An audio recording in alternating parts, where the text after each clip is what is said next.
Good afternoon. Rich Nass with Open Systems Media here for this week with Ray Zinn, who, as you know by now, is the author of a great book called Tough Things First. He's also very well known for being the longtime founder and CEO of Micrel, and he also is now doing a podcast, which I will give you the URL for when we're done here. Good afternoon, Ray. Well, good afternoon to you, Rich. So let's talk about a subject that you probably have a fair amount of insight into, being the CEO of somebody who manufactured a product. The idea of moving jobs, well, I guess it is moving jobs outside the U.S. for financial reasons. We know jobs have gone to places like India, China, even Mexico, and some of the Southeast Asia places, purely because money was to be saved on cheaper labor. And now, when we're in this presidential election year, everybody's talking about all these things to make America great again. One of the things Obama had talked about forever was bringing back manufacturing. So my question to you, I actually have a lot of questions, but we'll sort of take them one at a time. A, did you ever move any jobs outside the U.S.? B, are you in favor of that now that you're not, in charge of the ledger?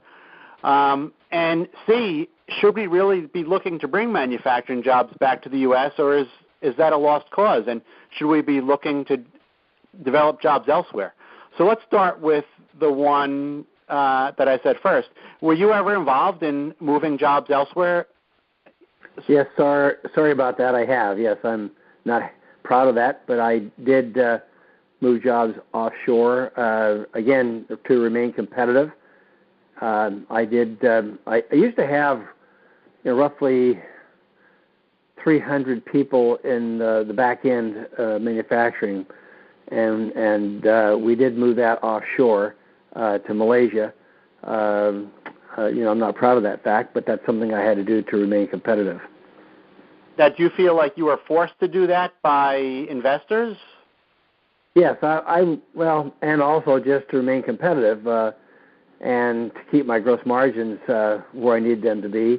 And, of course, being a public company, you do have to respond to your investors, and certainly that was one thing that I did to help maintain my margins as we saw prices slip. So here's a tough question. If you had to do it over again, would you do it the same way? Well, I probably would have to. I know, Rich, that's not something that I'm happy about saying. We've always been a U.S. company paying U.S. taxes. I also got criticized for that. We paid 35%. That was our average tax that we paid. And, in fact, that's how Starboard managed to get their claws into me, was because we were not, trying to shelter more income through using a foreign company, and so I fought that. I wanted to be a U.S. company and stay a U.S. company, and I didn't mind paying the taxes, but it was not something that the investors like to see, and so I guess there is pressure on us, as you would, as the CEOs of companies, to lower costs as much as we can. Even now, if you have a service problem in one of your networks or your computer, you'll get a call from India or from the Philippines. It's not done in the U.S., so it's not just manufacturing.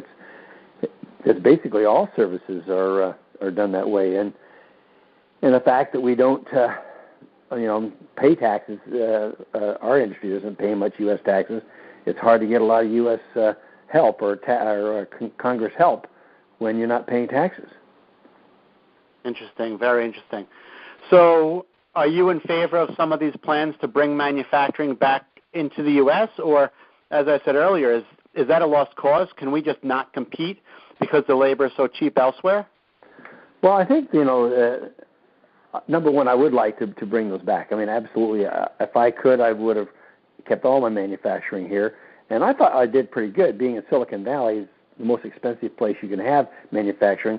I did have my wafer fab here, and I didn't move it. I kept that in San Jose, and I was criticized for that, by the way, that I had such an expensive, in their minds, an expensive facility.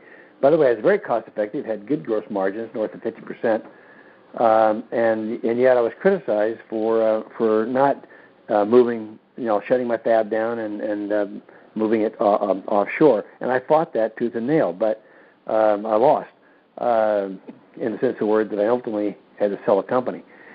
But not because of the manufacturing, just because the investors just didn't like my view of running a U.S. company. But yes, I am in favor of bringing those jobs back. And there are ways of doing it, and I guess we'll talk about those in a second. Well, let's get right into that.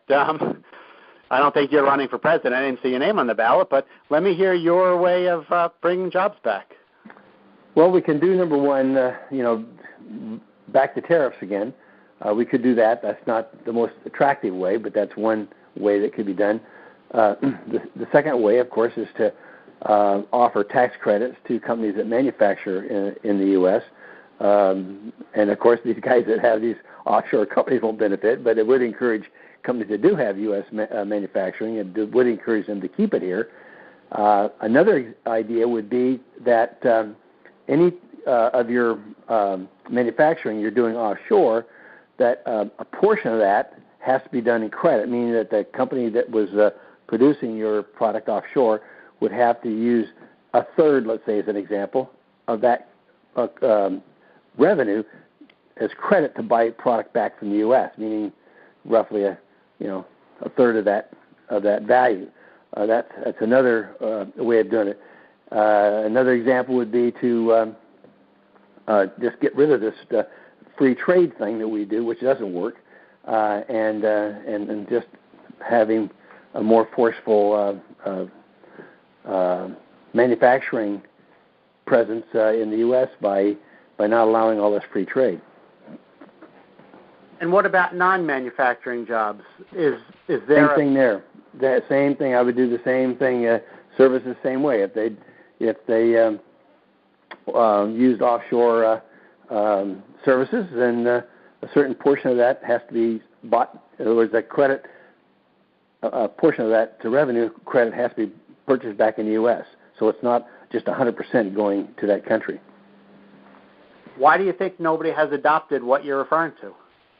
It's a political football. A lot of these companies, as you know, don't have U.S.